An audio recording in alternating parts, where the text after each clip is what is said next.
Fellow tennis nerds, I hope all is well. I'm here with a guest who's been here several times before, iconic coach Rick Macci. Today we're going to talk about US Open and what's cooking in the academy over there. How are you doing today, Rick?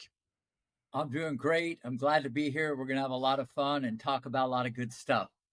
Yeah, so we had a little bit of drama in the tennis world now ahead of US Open with the Sinner and the doping situation. It wasn't like he was freed, of course, but some players are a bit not so happy with it. Have you seen that? Have you followed the situation? Yeah, just briefly. I don't know a lot about it. To me that becomes a very slippery slope. You know what I'm saying?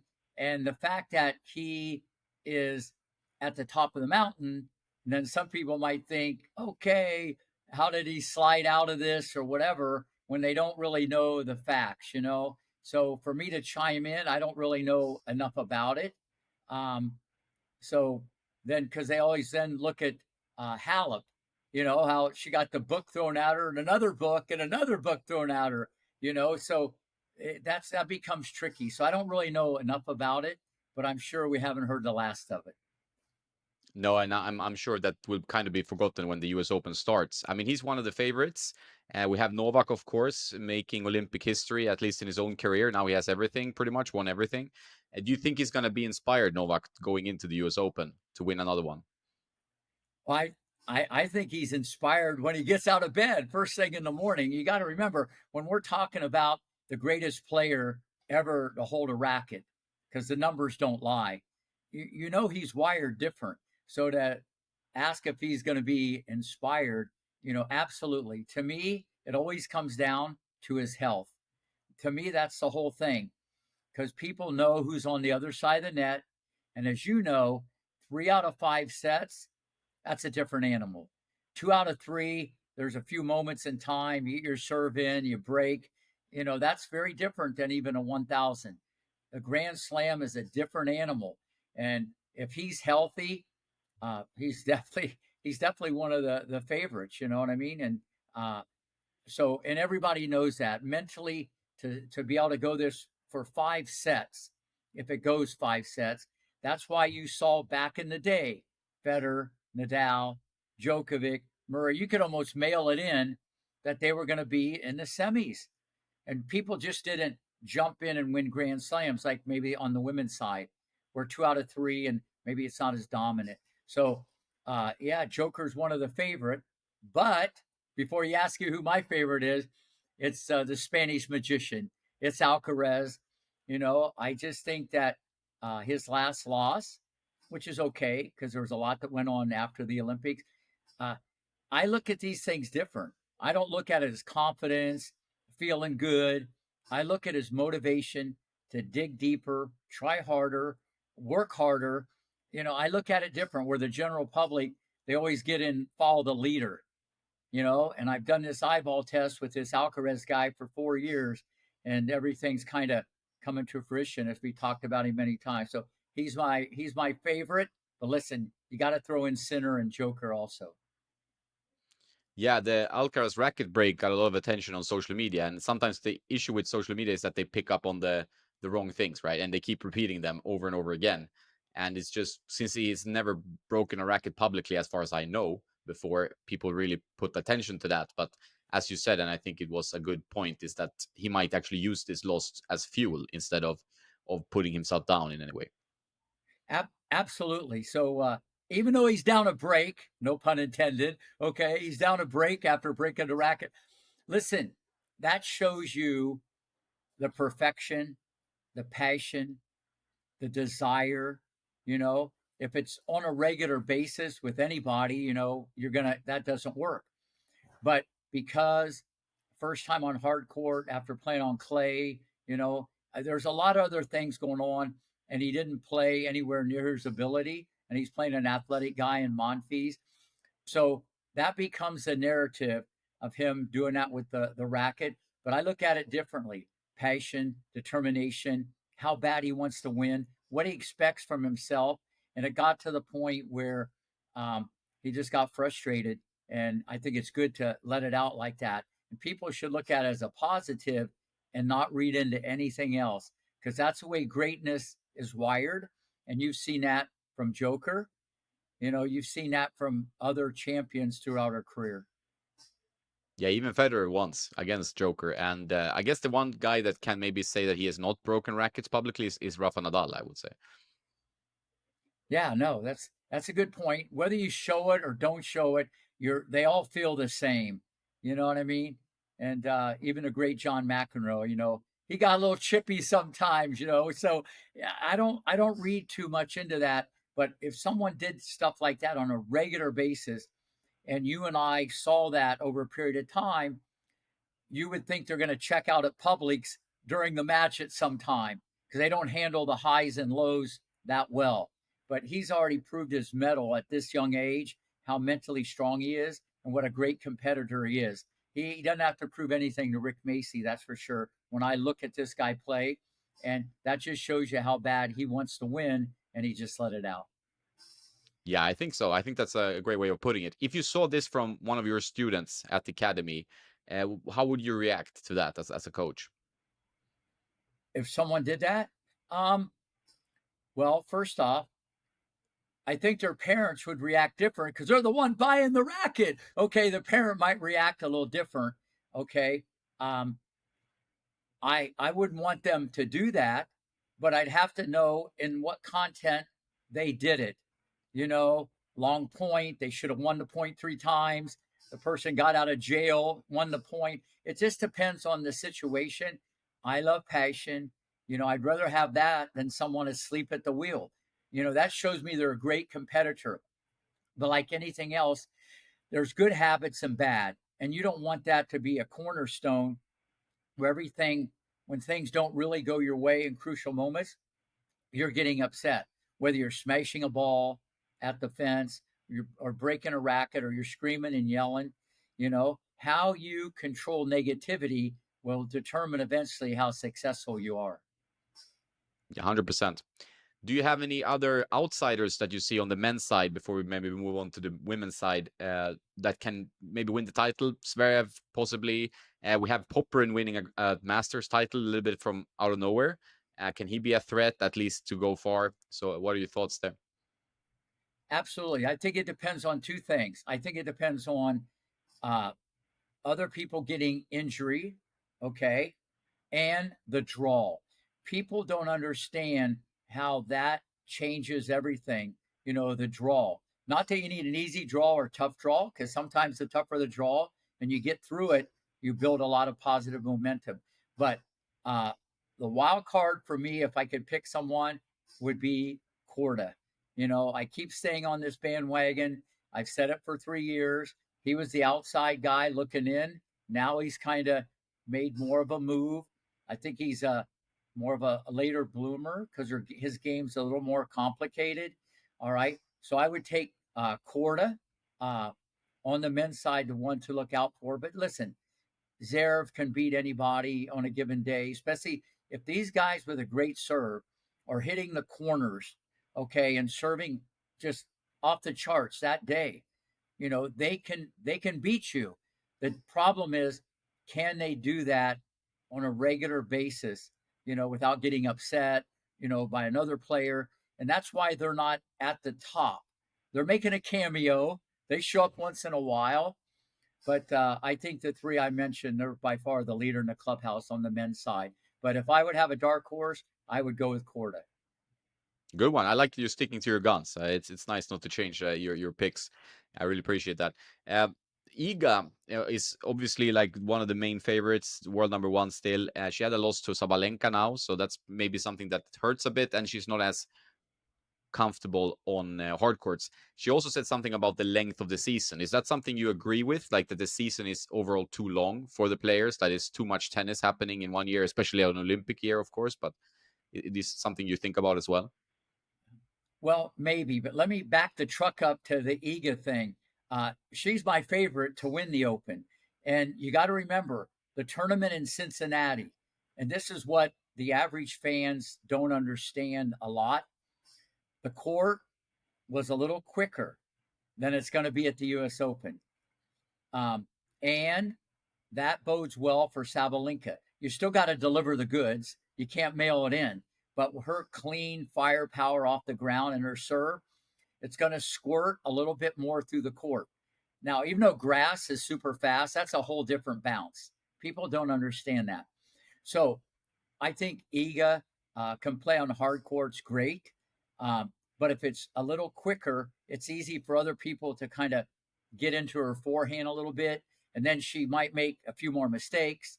Then you know as well as I do, you start trying too hard, you get out of your comfort zone, you start making errors, then the mental kicks in, the confidence on the other person kicks in. So there's this domino rippling cascading effect that happens in a tennis match.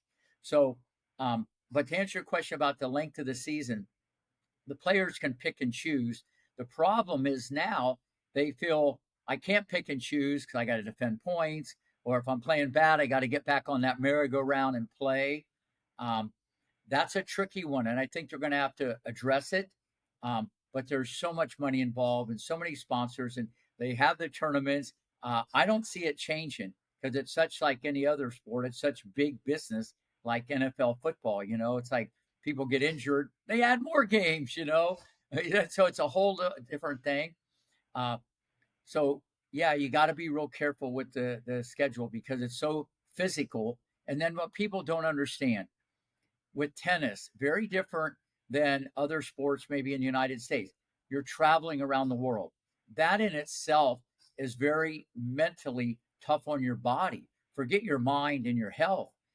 We turn on our TV set, we see them out there battling, and they lose. They don't really know why, but there's other mitigating factors that determine that.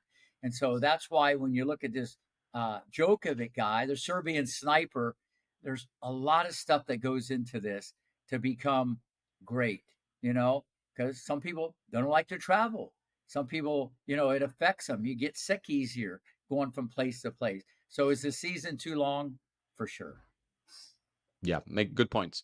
When it comes to the American women at the top, like we have Pegula, we have Coco Gauff, last year's winner. Do you think that they have a good chance at going deep in the tournament? How are they playing right now? Absolutely. Let's start off with Pagula. She doesn't get enough credit. She doesn't get probably enough love, even from myself, because she's just the best vanilla of all time. There's nothing, you know, but she's so fundamentally sound. She moves well. She's calm. People don't understand that. That's a wild card in sports. You have that calming skill. She has that genetic calming skill. I saw that long ago. And she can take the ball early and hurt you off the ground. So she's definitely always going to be a threat. That would be amazing if she could come through. I think she would be one of the favorites. Coco obviously won it last year and she was on a roll. But listen, we've talked about this many times. An Olympic sprinter with a racket in her hand, her backhand's better than her back. I mean, her backbone's better than her backhand, and she has one of the best. Uh, the serve, the slice serve is trending kind of like Serena. I don't know where the double faults is going. I haven't looked at this biomechanically. Her little brother's in our camp, a great athlete. Her little brother's the number one number one middle school quarterback in the United States. You talk about an athlete. Whoa. Much better than Coco, believe it or not. This kid's like amazing. And he plays tennis just for the heck out of it. And he crunches everybody. He's such a good athlete. But Coco, the forehand, when you're confident, as you know, you might go forward a little bit. You might confidence is a fleeting thing. It's a slippery slope. Taking a little earlier, back foot. It's a tricky thing. And the forehand, when she's not confident, it becomes a little dodgy. The contact point wavers. She moves faster than anybody. So when she hits a bad shot, she has enough makeup speed to save the day. And when you got to hit another ball against her, that some people don't like that.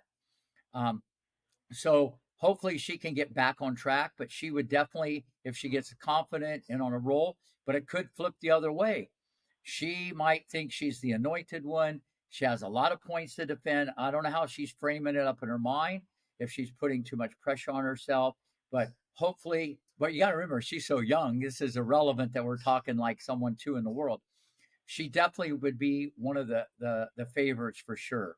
Now, my dark horse is Mahova. Okay, I know she's had injury. She's probably uh, kind of the forgotten one. But listen, she gets a little confidence, a good draw. I love this girl's game. I just wish that she could play for a long period of time and get that mental strength because she can make you very, very uncomfortable. Anybody, even Sabalenka, she can make everybody on the. She's kind of a little bit like Ash Barty in a lot of ways. She can chip it, rip it, dip it. She can roll it. She can do everything in her volleys. No comparison to the best on the tour if she can get in, her fundamentals. So that would be my dark horse. But the two Americans, I definitely Coco and Pagula. But all that being said, Danielle Collins has the firepower. You never know. She could feel no pressure. Her last U.S. Open. And sometimes when you feel like, okay, I'm not playing next year, you hit it earlier, you take more chances. And she's such a big hitter. She can play through anybody, anytime, anywhere. Yeah, it's a good shout. I think that she has showed this year that it's almost sometimes a relief to be like, okay, it's my last year. I can just play all out, right? And it's really helped her game, I think. Yeah, your perspective changes. You know what I mean? Like whatever. It's like when someone serves the ball to a club player and it's a half a foot out and you go out and you just rip it. You go, why can't I do that when it's in? Because you didn't care. You let it happen. And unfortunately, in junior tennis and club players tennis, you sometimes get in a box. And that's why you play better against better people and you play worse against worse people, which is the exact opposite. You should play worse against better people because they're better, and you should play better against worse people because you're better. But everybody has that one all backwards. You know what I mean? It's all how you perceive it. So who knows? She could be dangerous. Yeah, and it again shows the mental part of tennis how important it is. I mean, something we've talked about several times on the podcast already, but it's just shows like the trend in a match, the confidence you're feeling ahead of a tournament, and then you have maybe the draw as well, like coming in where you see that okay, I have an easy draw, confidence maybe builds, or I get like a nightmare draw, and you're feeling like it's going to be uphill, and then that takes over your mental game as well, right? That you're in an uphill mode, kind of. Yeah, and it's just like some of these people go through qualifying, like Lulu's son at Wimbledon. Okay, I coached her at age 11. She's probably had over 500 hours of privates from me through her junior career. ATP forehand, ATP backhand, great technique on the serve, good ball striker. Mentally, it's taken her a while. Okay, athlete, went to college for a year, but she has firepower, but she was 1 point away, second round of qualifying at Wimby, of being out. And here she is, a life changing experience, gets the quarters, beat Raducanu on her home turf. Now she's getting right into main draw.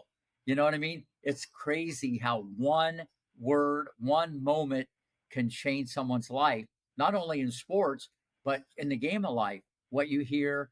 And she was 1 point away from being out in the second round of quali, and look what happened after that. And you see this all the time. Raducanu won the U.S. Open. She qualified a couple years ago, went all the way through, bang, and didn't lose a set. Is she It's was she crazy. better back then? I don't think so.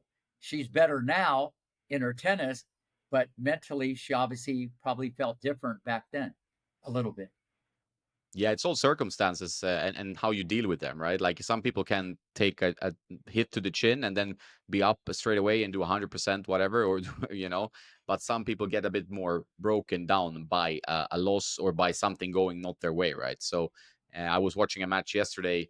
It was Leila Fernandez was in the U.S. Open final, and she was like won first set 6-1, then loses a very tight tie break and against Anna Bogdan, a strong Romanian player, but still ranked, 100 outside the top 100.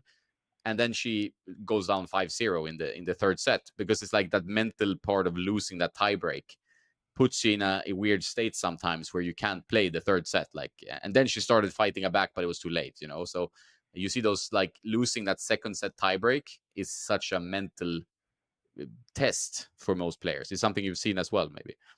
Absolutely. First off, I love that what you just said. I didn't see that score, but it cuts both ways. The other one, she's out the door and then she wins the tiebreaker and she takes a little earlier, feeling better. I don't hope I can win. Now I expect to win. instead of thinking Fernandez did good in the last tournament in Cincinnati, whatever. And then and that's why these guys at the top, people don't realize how mentally strong they are. I don't want to say anybody's perfected the ideal performance state where they have that intensity and calmness. You can't really picture Djokovic, especially the last 10 years, doing something like that, or Alcaraz, or, even at a young age, checking out like that. There might be a moment, but not like that. I know men's, it's easier to win a point with the serve, but that's a great point because nothing has changed. It's still a ball, a racket, a net, and now we're playing one set.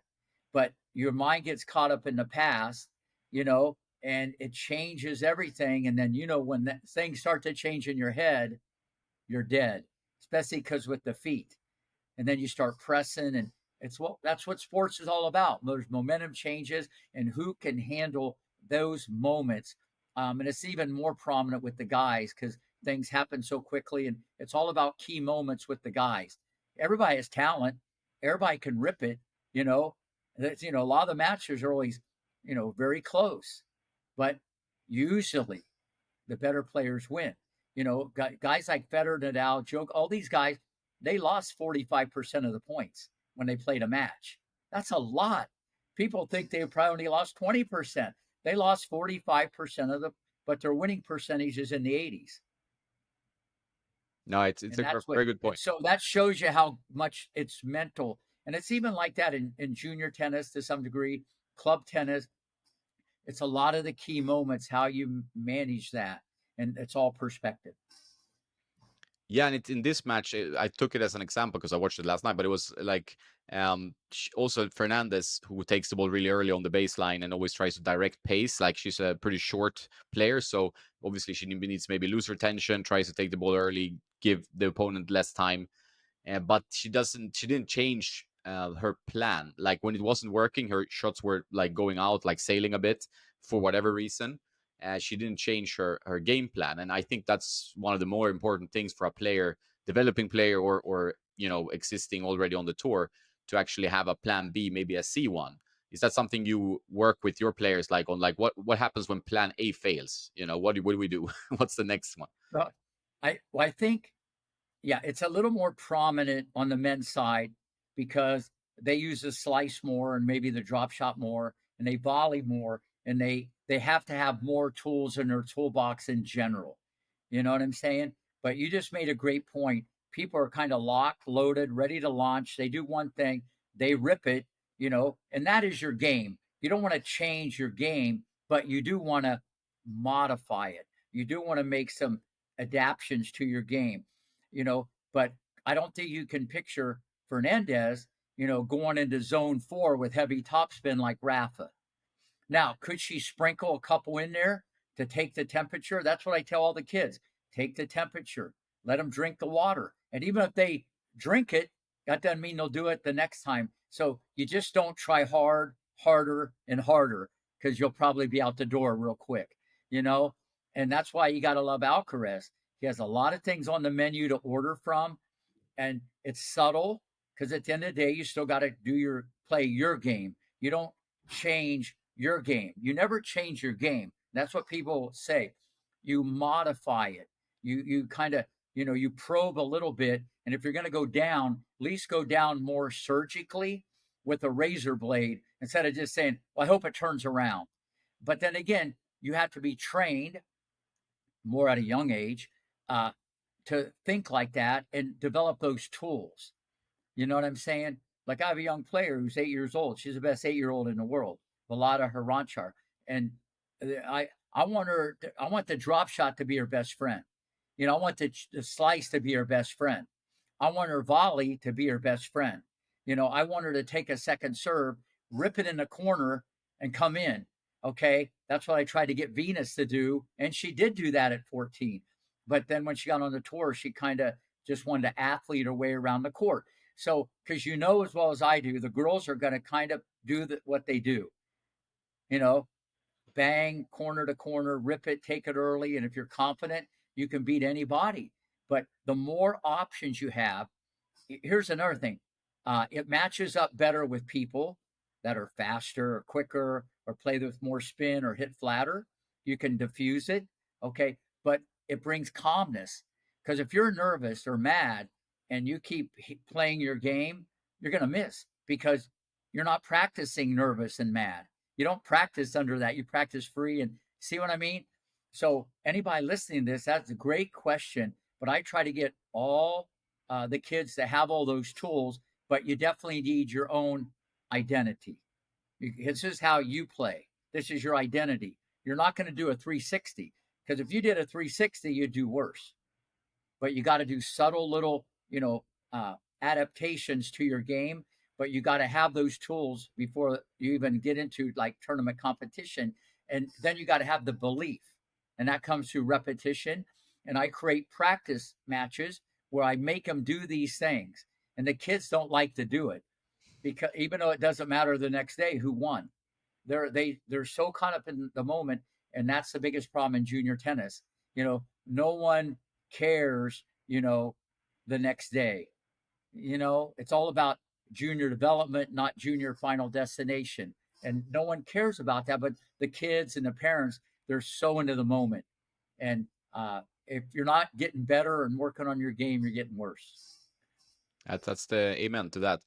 When you work with a junior player, how or like a really young one, like you said, 8-year-old here or 10-year-old, how quickly do you see like a style? Like, where do you start owning a style, or do you see it like inherent in their personality, or is it something developing slowly, or is it already there? Like, what's your Yeah. perspective on that? Okay. Well, first off, at 8 years old or 10 years old, nobody has a style. You know what I mean? You don't have a style, because the problem is you can try not to lose if you're kind of mature and you run well and be one of the best players in the country. If you try not to lose. And people will go, "You're a wizard. You're smart. You understand the geometry of the court." I mean, the other person's hitting little marshmallows to you. They're like cupcake coming over.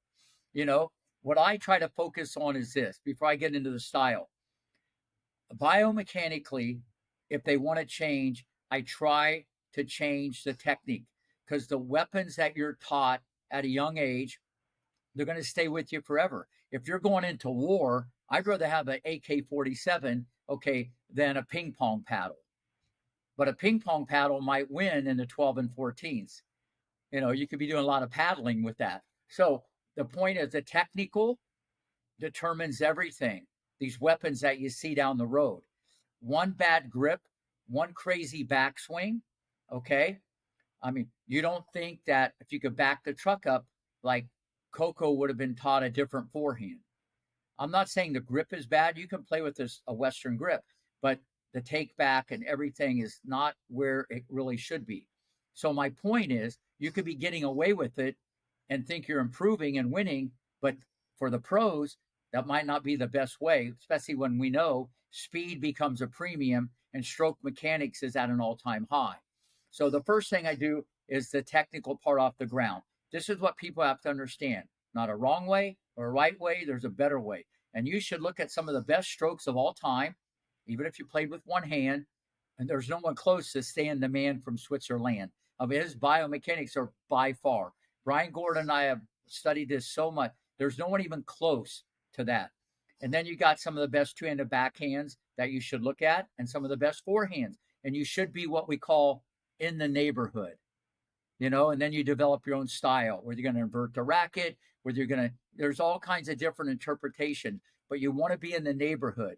You don't want to take your racket back to Alaska, then to Ohio, then to Germany, and then back to the contact point, but you have enough time in the juniors. So the mechanics are at an all time high. Unfortunately, the mechanics can determine your style. You could be with the wrong coach. I'm not saying it's bad. He might want you to play closer to the fence than the baseline and hit the ball 8 feet over the net with heavy topspin. You're developing a personality that, sure, maybe patience, but if you do that, you better be able to run. I mean, you better be a squirrel on steroids if you're going to play that far back and run. Because people say, well, look at Rafa, but he could run. Federer could run too. He developed a different style, right on the baseline, cleaner forehand. I'm not saying one's right or right or wrong, but you got to know what genetic base the people are bringing also. You know what I mean? You can't get someone to play like thoroughbred if they maybe are limited in some areas. That's why I had the Williams sisters stay on the baseline, take it right off the bounds, use their speed offensively. But I wanted that same thing with Sharapova and even Kennan. That's kind of how I train all the girls, you know, to control the center of the court, cut the court, take the ball early. So I make their style, but you better have decent mechanics so you don't have to keep falling backwards and all that stuff. And the guys, if they some like to come to the net more and some don't like to come to the net, the ones that don't like to come to the net, I want them to come to the net more because I know when they're running the show, they're not going to do it. I want people to be uncomfortable and develop because when it's all said and done, they're going to make their own decision. So when we get into a certain style, I think if you look at Djokovic, Alcaraz, and Sinner, they you would almost say they all have similar style, but they have subtle little nuances with the stroke, subtle, but they're both all three are fundamentally rock solid off the ground. Maybe they might have a little better serve, even though they get to the point differently. But one, the Spanish magician, there's more tools in his toolbox. He's missed more drop shots than both those guys combined from age 6 to 13 than anybody. And whoever coached him didn't say, "What are you missing that for, you knucklehead?" They said, "Keep doing it." And that belief is baked in extra crispy. So this is a tricky thing with junior development and the art of building a player. And when you build a player or develop a style, it's all about the future. The problem is now you got to deal with the parents and the kids because they want results right now, you know. And I could tell you 15 people right now, number one in the world in the 12s and 14s. You'll go, "Rick, I've never heard of them." You know, I could even do that with the 18s. You never heard of them. It's not where you start, where you finish. I think that's a very good point and something for especially tennis parents to listen to. And also the thing that you might have to sacrifice if you're working on like biomechanics or you're working on sorting out a kink in your game as a kid or a junior, you might have to sacrifice some losses. And it's worth it, right? It's worth that part of the journey because otherwise, if you let's say you play a pushy style, you can keep winning matches, but you might be like pushing the ball, which will only lead you to an like a dead end at the end. Like this, you can't go further than this because the style or your lack of technique will hold you back, right? And I think that's a great point that you make. Absolutely. You know, and if people don't want to change, then if I, okay, the one thing that's going to happen, the speed of the game as you go from 12 and 14, when you go to 16, 18 college pro, like any sport, the speed of the game changes. The crazy thing about tennis, it's so mechanical based. You got to run. It's not like golf. Okay. And then you got to get on balance. And then you got a handful of grips. And your technique has to respond to the ball you're receiving and then the ball you're giving. It's the quality of the consistency that you can respond back. You know what I'm saying? And most of the guys are obviously in the neighborhood. Some that's why some are better on clay, some are better on hard. Some don't even want to do anything with grass, you know. They don't even want to mow their own grass, you know. So why is that? Why is that? You know, it's because the mechanical part changes a little bit with the surface, as you said about Iga. She's not as good on hard court as she is clay. Or then you got this Nadal guy and Federer guy and Joker guy, and now even Carlos. Doesn't matter. See, but that all started long ago. That didn't start at age 20. They were what I call in the neighborhood. But a lot of people don't understand this. Most coaches don't. They see what they want to see. They could be winning for other reasons. They're super fast, or they're great competitors, which is the number one thing, or they do these other things. But you want this open ended so you can keep getting better and better and better. And I think you can look at some people on the tour and you know there's a ceiling. They're great, but they're always going to be in that 10 to 30 range. You know they're not going to win a grand slam. You know what I mean? Yeah, yeah, 100%. Uh, You mentioned the players you're working with, the 8-year-old. and we get into Sofia as well from Ukraine.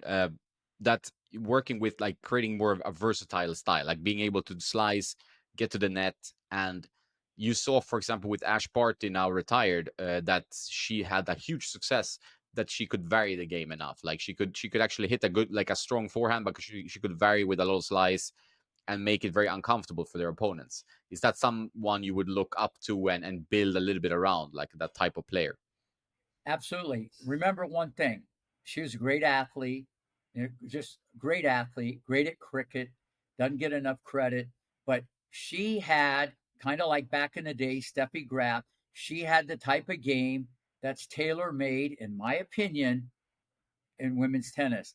Just a nasty slice that stayed low. That means you got to bend. Some people don't do that as well. And you got to hit up and you got to bring it back cross court. So then you can run around and bang, you know. But a lot of people only chip the ball, whether it's a bailout or they're nervous or they have to, where this was an integral part of her game. And it's the number one thing, the hardest sell for me to get, especially on the female side, for them to do this, unless they're kind of stylish and they have a flair or they have a one hand, a backhand. Obviously, they have to, but they'd rather bend down and roll it, which I'm not saying is bad, but it does bounce up in the strike zone and the girl's not going to be as uncomfortable. But if you could chisel it on a regular basis, okay, um, it's huge. It makes you uncomfortable because a tennis match is so much about a rhythm. You know, the rhythm of the point, da da da da, boom, hit, da da da da, boom, hit, and this, and then you can come in with the drop shot. And this is so important. If a female wants to learn that, great technique on the backhand, great technique on the forehand, but you could slice the ball 5, 6 times in a row on purpose, not because you're nervous or feeling pressure or a bailout. That's what I call it. That's tailor made for women's tennis. And you see sometimes these matchup, even if a girl's 70, 80 in the world playing a top 10 player, just her style is a little funky because she's chiseling the ball around the court, and hitting more spin. You almost saw that last year with Coco. She almost lost first round. First round. Then she goes on and wins the tournament. Some people like the ball coming faster to them so you don't have to think. Now, if it's faster and real far away, I think they'd rather have it slow to them. But this is a big thing in junior development, but it's a tough, tough sell to the kid and sometimes even tougher to the parent because people want every ball to go in and never to miss a shot. And if you're never missing a shot, 14 and under, 12 and under, or you're never double faulting, trust me, you're not doing the right stuff. Yeah, it's a good point. I think you need failure to succeed, right? Like you need to fail on the way to success. You can't just be winning everything all the time. And I think you've seen that with all the greats that they took periods where they had maybe some rough losses or some tough Yeah. moments, Yeah. and they built on that. Yeah. Listen, I got to tell this. Now you brought this up. This is back in the day. There was someone watching Venus practice. She was like 12, and he was a Broadway ballet performer, whatever that means. Okay. He was there watching her practice. And listen, no one made more mistakes than Venus when she was with me. She used to spray the ball everywhere. Okay. It was crazy. But she was developing the one thing, and that's what I teach all my players, the big C: courage, not afraid to hit the ball. Now, if someone's hyper and excited and they don't handle pressure, sure, you got to put the governor on the emergency brake and slow them down. But V would just rip everything. She wasn't afraid to rip the ball, and she made so many mistakes. And she was done with practice. I came off the court and I was getting ready to go home. And the guy introduced himself. He told me what he did. He goes, "Listen, I saw this publicity about this girl. She's not any good. She doesn't know how to move on the tennis court." And then he told me about his movement. And I said, "Okay, I get it, but this isn't ballet. Okay, there might be some ballet movement in tennis." There's no, she's gangly. I said, "Listen, tennis has never seen this. This little girl runs like a gazelle. Wait till she puts on 15 pounds and she's 14, 15. You'll see." He just wanted to disagree with me. And then he said, besides that, she's so out of balance all the time, she makes too many errors. So All I'm saying, I hear everybody, but I only listen to a few people. And the first one I listened to myself. I've seen this so many times where someone like Capriati back in the day, she was a machine. She could hit 50 in a row on a string because she technically, her fundamentals were so good. Okay. She was the best vanilla ever. She was like a machine. So I get it. When people see it go in, you're good. If it's out, you're bad. I look at it differently. If you got courage and you have belief, okay, to me, that's going to shine its brightest down the road when it means the most. And no one had that courage and belief more than Venus and Serena on big points. They didn't go into prevent defense. You know, they went after their shots, and that starts long ago. That's a very good story. I like it because it also shows that the road is long, right? You don't need to have success all the time. And there might be a dip at 15 or 17 or 12 or whatever. And the parent gets frustrated, or the coach maybe in some cases. And while it's more like it's part of the process, but you need confidence. Like, so for you, when you worked with that, do you always feel like confident that your students will get there? Like, or you feel like you've done this long enough, you know? Yeah, absolutely. Because I coach very different. You know, I if they miss it, and I know like they did the right thing and they're going for their shot, I say, listen, 3 more inches, 10 more pounds. You're there balanced with so much confidence. You'll put it in that corner every time.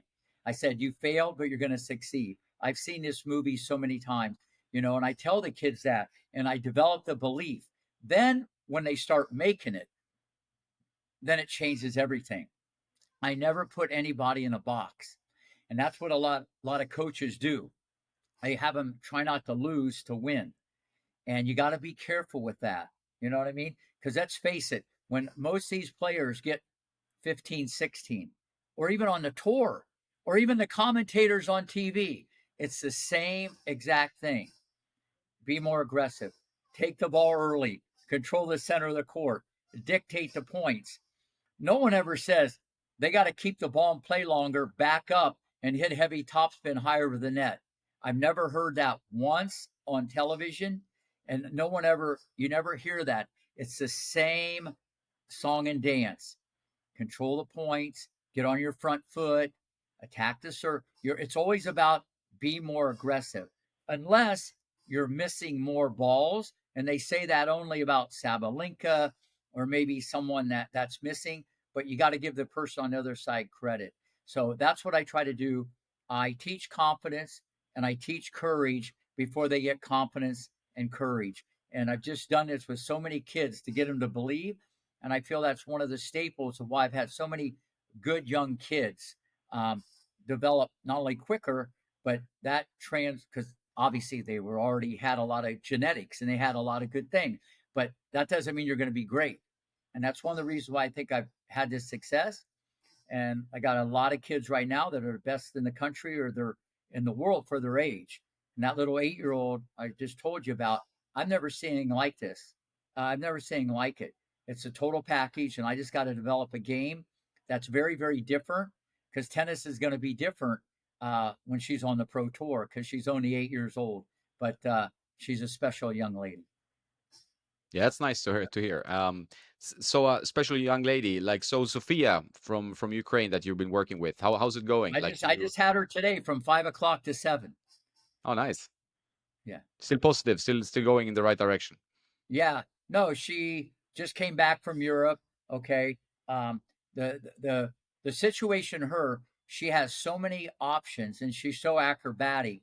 It's about getting on balance. Trying, I want her to perfect vanilla because she'll drop shot 3 times in the first game, and I go, whoa, whoa, So no, she has many tools in her toolbox. The versatility is there. Okay. Uh, and she's like for 14 under, she's one of the best in Europe. But her potential is unlimited because she's so fast and a great first step and has makeup speed. And as you know, that's gonna make you win matches on a bad day when you're nervous.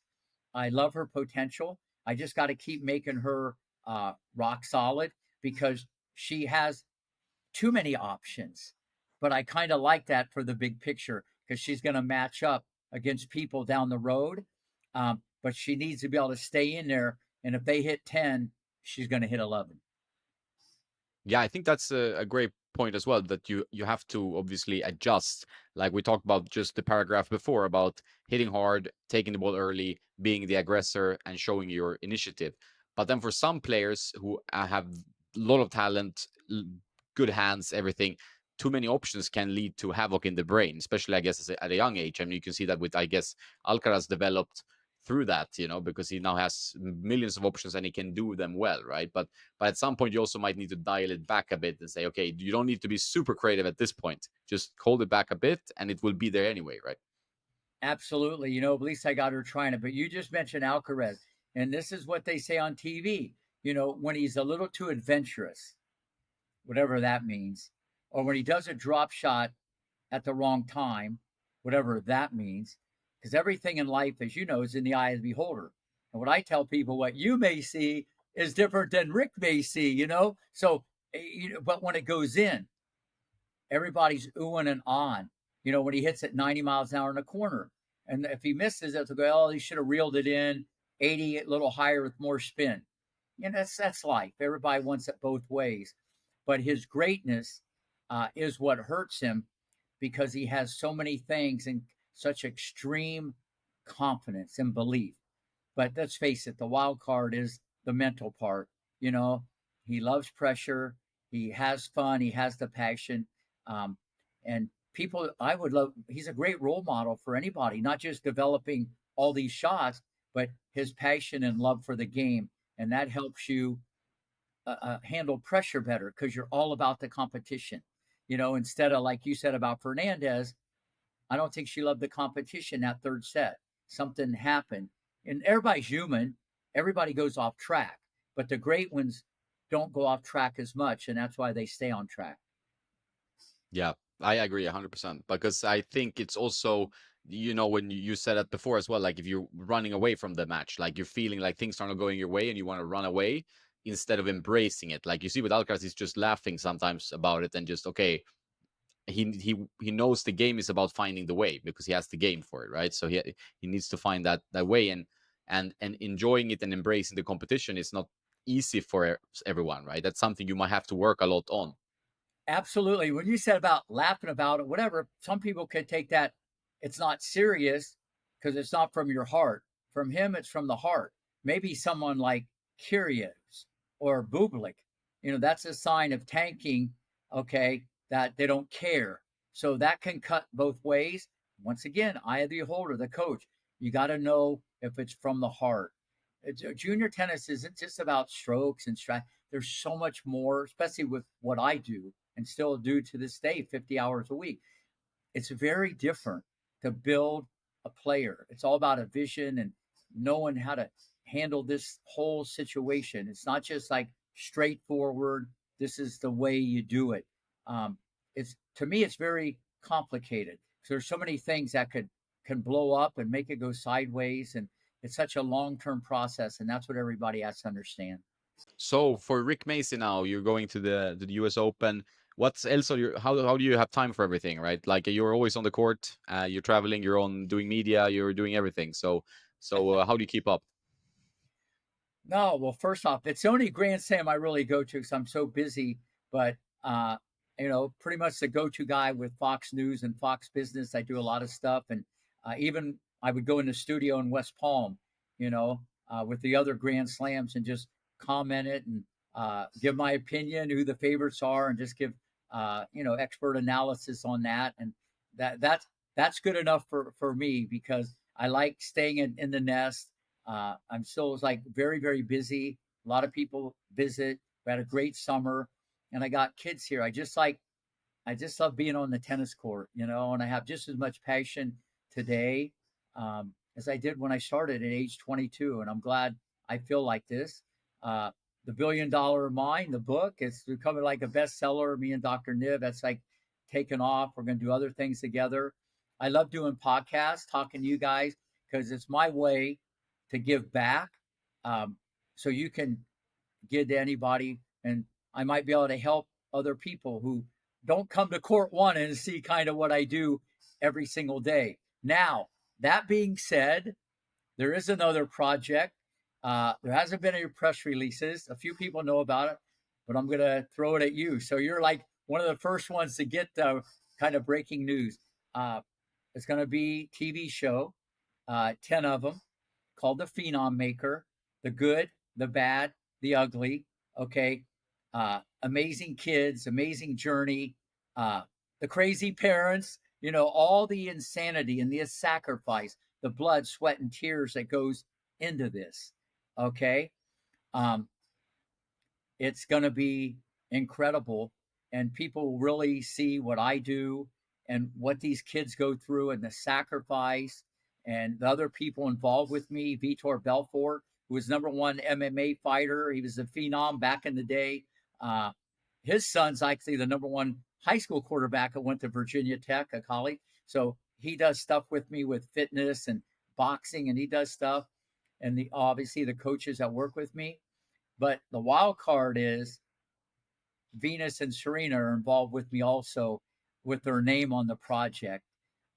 So this thing's going to go nuclear, very different than anything that's ever been done in tennis because of the pedigree that I'm bringing to the table. And people are going to see this thing. And it's not just about tennis, even though it's about tennis and it will all happen at the park at the Rick Macy Tennis Center. It will be so inspiring and motivating and just kind of what this is all about. And I already got a lot of kids here that will probably be in it, even though a lot of kids will be in this. It's going to be must see TV. It won't happen until next year, but we're still putting the final pieces together. But we're off to the races. It's going to be called the Phenom Maker, and with the power of the Williams sisters involved, um, I'm just more than excited to be able to share this project, and it's going to be beyond epic. Awesome. Good news. Congratulations. That sounds great. Yeah, thank Look you. forward to that as well. I think many people are curious to what's going on and also can relate about these stressful situations with kids that are very they want to be pros, but the parents also want them to be pros. And it's like it requires a certain type of coach or personality to calm or diffuse the situation and mold it into something good, right? So I think this could be a very interesting storyline. Absolutely. And, I got so many stories about ranking or, someone that was here and now they're, top 20. I mean, let's face it, VW and Serena, they've never played any junior tournaments. They never got on an airplane and played ITF. They never did anything. I could give story after story after story when you're so caught up. Because let's face it, if you're one of the best in the country in your age group, the parents are already booking tickets for Wimbledon, but they're probably going to be watching on TV like me and you. So, I just try to explain it differently and to get better every day. That's all you want to do. Let's get better. Let's try to get better, you know, and there's a fine line between winning and losing. And that's the message. And this will come loud and clear uh, in this project. But just the insanity and the ups and the downs and the highs and the lows that go into this, it's going to be amazing. It's a great message to end on, and I really love having you on, Rick. Always nice talking to you. You're a busy guy, I know that, and you're always on the court. So thanks a lot for this time around. I hope to see you again soon, and good luck with the show and with the U.S. Open now. Yeah, thank you so much. We'll do it again, and we'll see if my predictions come true. Not that I Oh, went out on a limb with Alcaraz and Iga, but you never know. no, but the Mukova and the Korda predictions I like because you stick to your guns, right? I like that. So we'll keep my eyes on that for sure. You got it. Good seeing you again. Stay, man. Enjoy. Have a nice day. All right, Talk we'll be soon. in touch.